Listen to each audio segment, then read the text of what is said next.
There's a war happening right now inside every person watching this. No weapons, no armies, no witnesses. Just you, alone, in the silence of your own mind, deciding, again, whether to become who you're capable of being or to quietly surrender to who you've always been. This is the only battle that has ever mattered, and most people lose it without ever knowing they were fighting.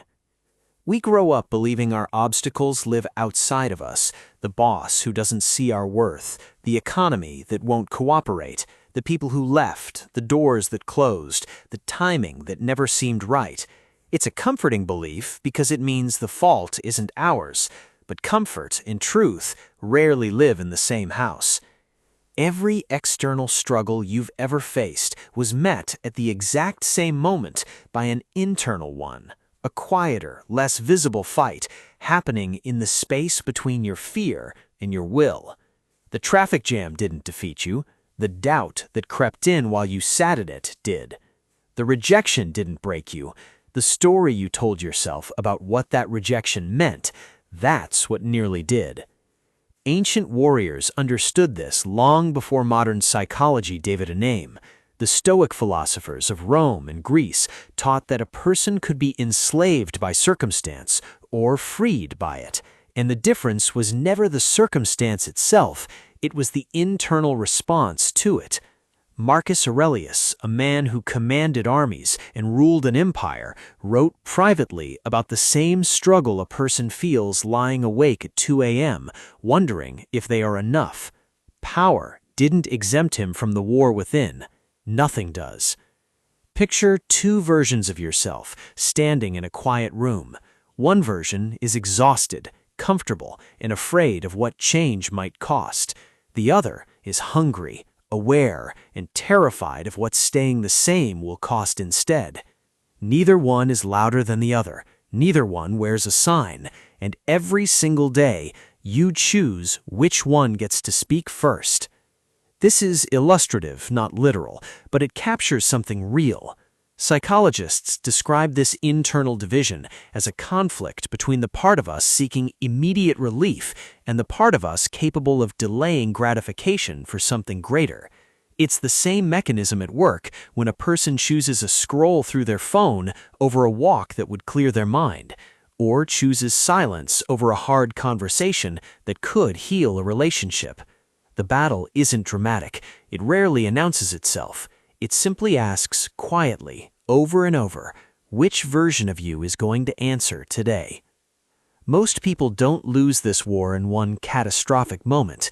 They lose it in inches, in the snoozed alarm, in the conversation they meant to have and didn't, in the goal they whispered to themselves once and never spoke of again. The tragedy of the inner battle is that it's almost never lost loudly. It's lost in silence, one small surrender at a time, until the silence becomes a life. Here is something uncomfortable. Your mind is not designed to make you successful. It's designed to keep you alive.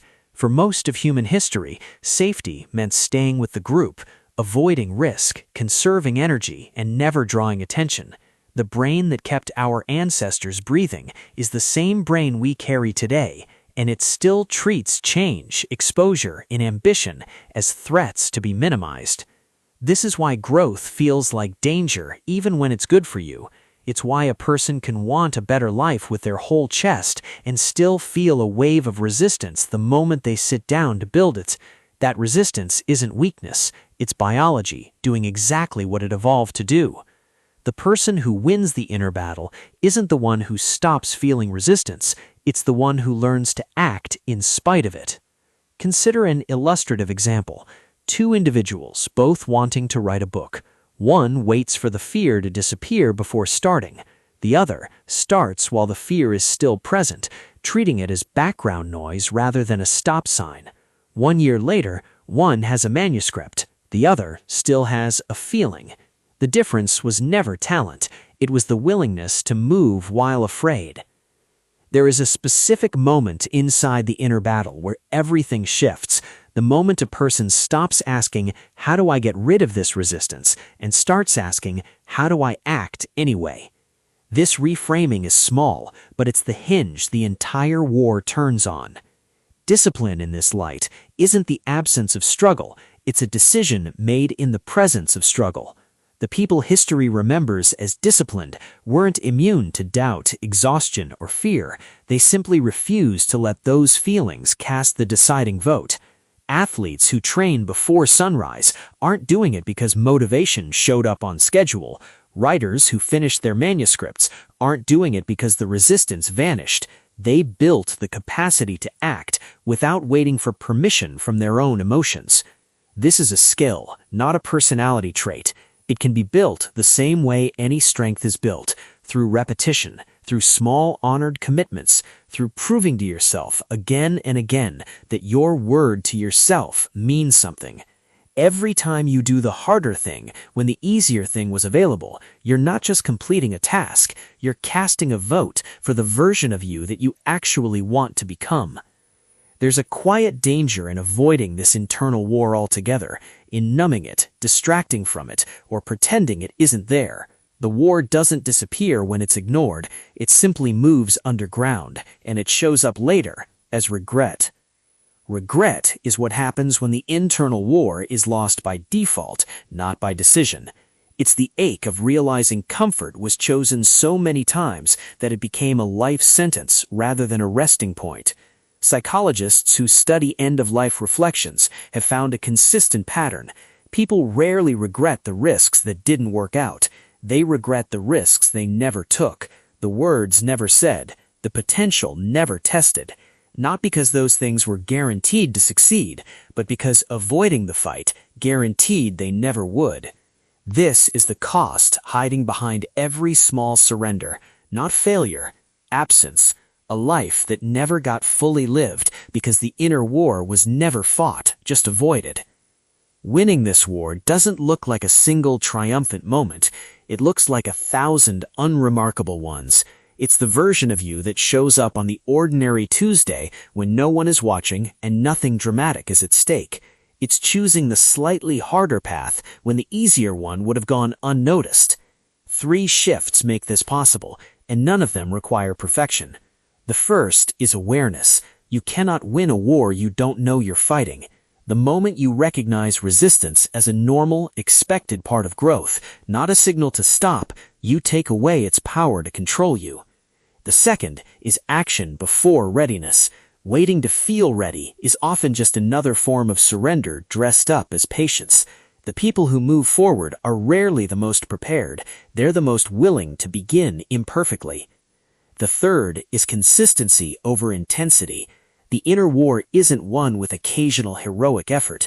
It's won with unremarkable, repeated choices that compound quietly over time, the same way erosion reshapes stone, not through force, but through persistence. None of this requires becoming a different person. It requires becoming a slightly more honest one, someone willing to notice the 2 voices in the room and choose, deliberately, which one gets to lead. Somewhere right now, in the quiet of an ordinary day, someone is standing at the edge of a decision that will look small to everyone else and monumental to them. Whether to keep going or to quietly stop.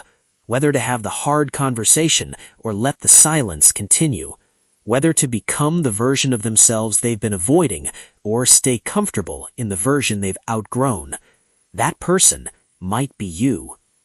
The greatest battle you will ever fight was never against the world. It was never against the people who doubted you, the circumstances that tested you, or the timing that never felt right.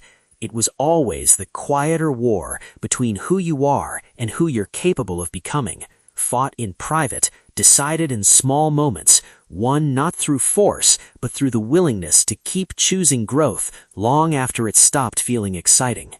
No one will hand you a medal for this war. There will be no ceremony, no applause, no proof for anyone else to see. But somewhere down the road, the person you become will know exactly which version of you showed up when it mattered. And that knowledge, quiet, private, unshakable, is worth more than any victory the outside world could ever witness.